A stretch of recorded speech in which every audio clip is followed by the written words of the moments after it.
And that is a way to show our message in the streets and forcefully against this policy of U.S. aggression.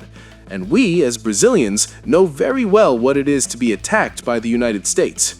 Recently, we had Trump's tariffs and various sanctions applied against the Brazilian people, against the Brazilian judiciary in particular, but which also had to do with Trump's policy of alliance with the Brazilian far right, more specifically with Bolsonaro.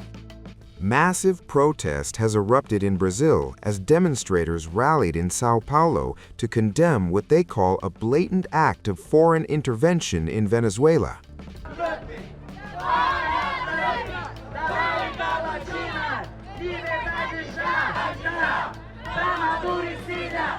Scores gathered outside the Municipal Theatre, waving banners and chanting slogans like "Trump out of Venezuela," after a U.S. military operation captured Venezuelan President Nicolás Maduro and his wife Cilia Flores earlier this month.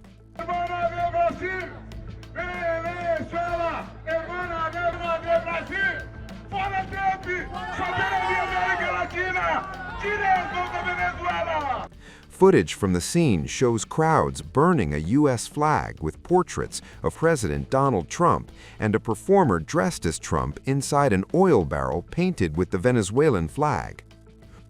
Organizers denounced what they described as imperialist policy and said the protest was only the beginning of sustained resistance until Venezuela can govern itself and control its own resources. The rally comes after the U.S. launched Operation Absolute Resolve, an overnight military strike in Caracas that resulted in Maduro and Flores being flown to the United States to face federal charges, including narco-terrorism and cocaine importation conspiracy. Supporters of Maduro say the operation was an unlawful seizure of a sovereign leader and have called for his immediate return, while critics frame the action as necessary for regional security. Regardless of the evaluation that one or another organization may have about what Chavismo was or what Maduro is, we believe that we need to have a unity of action, a single anti-imperialist front to stop imperialist intervention here in our lands. So let's build this act, a front against imperialism. I hope it is strong, and this is one of the first of many that we will do until the people of Venezuela are free and can manage their own resources and govern their own country. And that is a way to show our message in the streets and forcefully against this policy of U.S. aggression. And we, as Brazilians, know very well what it is to be attacked by the United States.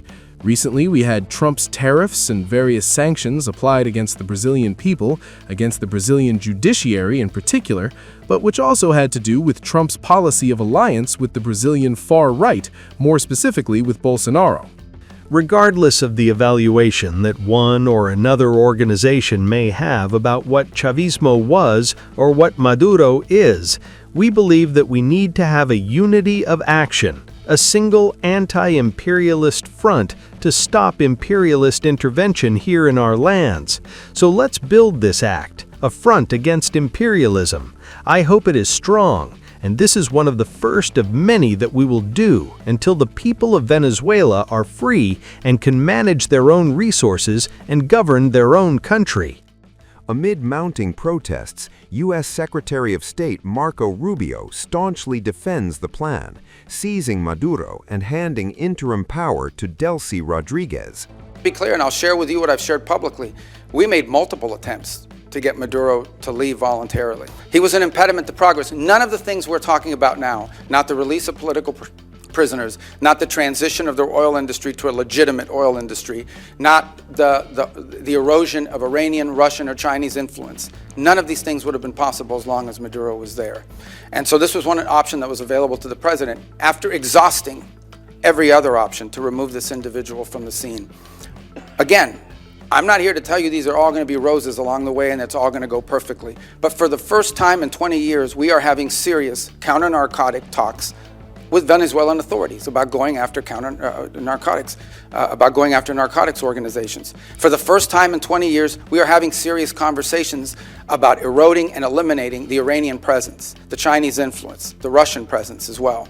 In fact, I would tell you that there are many elements there in Venezuela that welcome a return to establishing relations to the United States on multiple fronts. We are at the end talking about a Western country that has a long history of cooperation and work with the United States. At one time, Venezuela, pre-Chavez, was a very strong U.S. ally.